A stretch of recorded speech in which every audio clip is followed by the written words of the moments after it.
that this is an urgent matter. Senator, thank you. I want to thank Senator Tillis. I agree with you as well. Senator Blumenthal.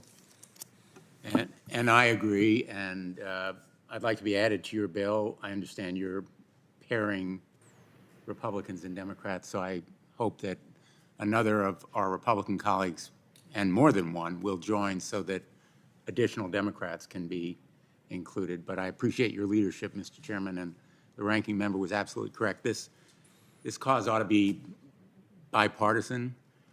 As I watched the video that you showed, Mr. Chairman, I couldn't help but think of my own father, who came to this country in 1935. He was 17 years old. He came alone to escape what he saw coming. He spoke no English. He had virtually nothing more than the shirt on his back, and he knew almost no one. And this country gave him a chance to succeed, and it gave him a chance to bring over his parents and his siblings, and the rest of his family perished.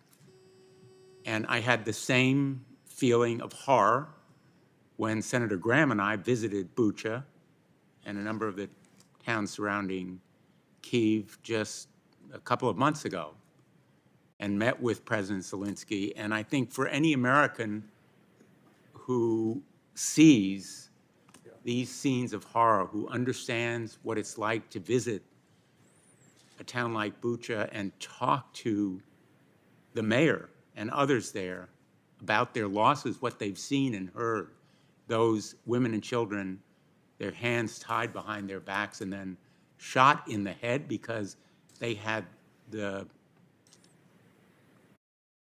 courage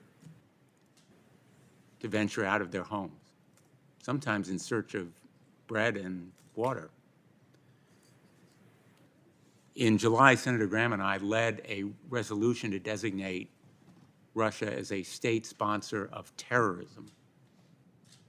It was passed unanimously by the United States Senate.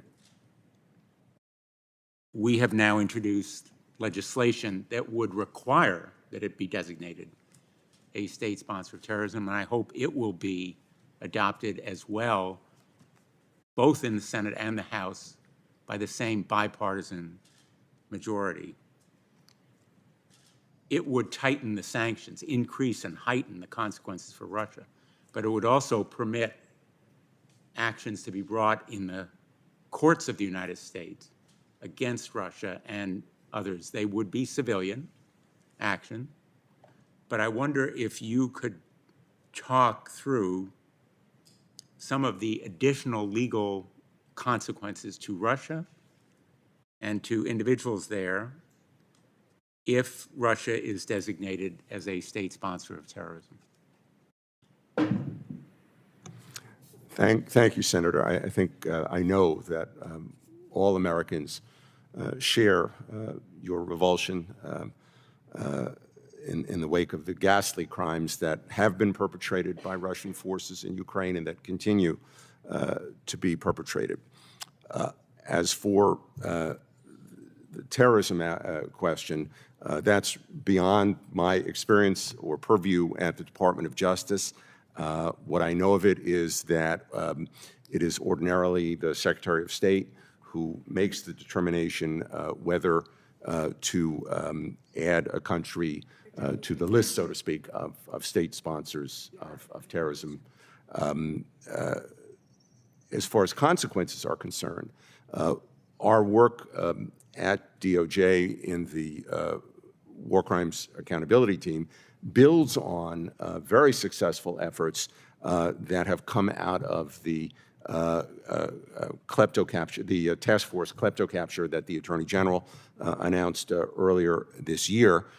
Many Americans have seen the photos and videos of super yachts that have been seized from oligarchs who are facilitating Russia's invasion of unlawful and unjust invasion of. But there's no question, sir, that it would give you additional tools. It would give you, if nothing else, the moral suasion and force that designating a country as a pariah, one of a small club, Cuba, North Korea, Syria, that are outside the group of civilized countries. Annexation, forced voting to provide for annexation, filtration camps, where people in effect are detained simply because they are specific nationality, genocide, killing people because they are simply Ukrainians. These are acts of terror, and I think would provide you with additional tools. My time has expired, but I thank you both for your excellent work and look forward to continuing to cooperate with you. Thank you, Mr. Chairman. Thank you, Senator Blumenthal. Of course, I hope we can add your name as a co-sponsor. We know you wish to be one on this legislation, but we're trying to